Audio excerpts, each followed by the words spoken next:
We arrived in Kolkata at the end of April 2010, just as the city was slipping into the heat and humidity of early summer.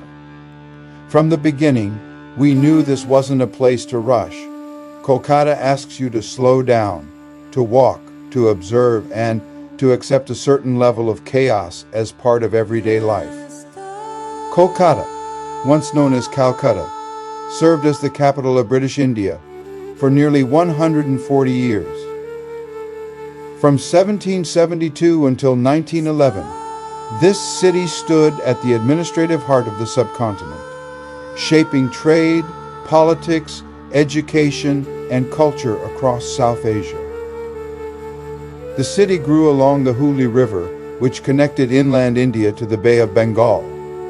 Even today, ferries and small boats remain part of daily transportation, not as something nostalgic or touristic, but simply because they're still practical.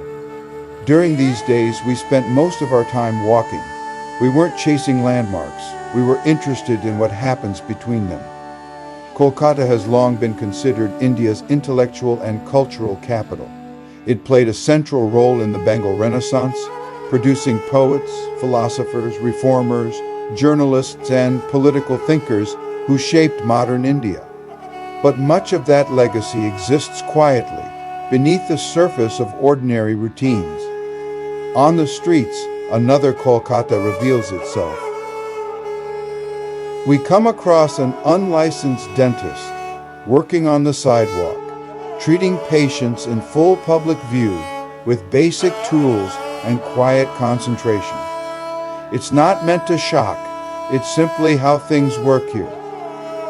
In a city of millions, informal systems fill the gaps left by formal ones, efficiently, matter-of-factly, and without explanation.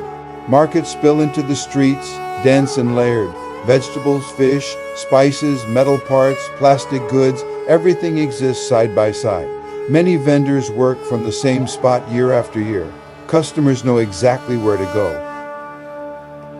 From the outside, it looks chaotic, but it runs on memory, routine, and trust.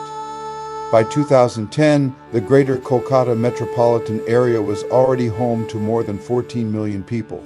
And yet, despite its size, much of the city still feels surprisingly intimate when you move through it on foot, almost neighborhood-like. Trams still run here, among the oldest public transport systems in India. They move slowly, sometimes unpredictably, but they continue, less because they're efficient and more because Kolkata refuses to let go of its past completely. The architecture tells the same story. Colonial-era buildings stand beside crumbling apartment blocks, temples, mosques, and repurposed institutions from another time. Nothing is fully erased. Everything accumulates. We keep returning to the river. The Hooghly feels less like scenery and more like memory itself. For centuries, goods, people, and ideas moved along this waterway, shaping Bengal into one of the wealthiest regions of the world during the height of global trade. And yet today, the river feels calm, almost indifferent to its own history. What stays with us most from these days isn't poverty or grandeur, but continuity. Life here doesn't pause for cameras.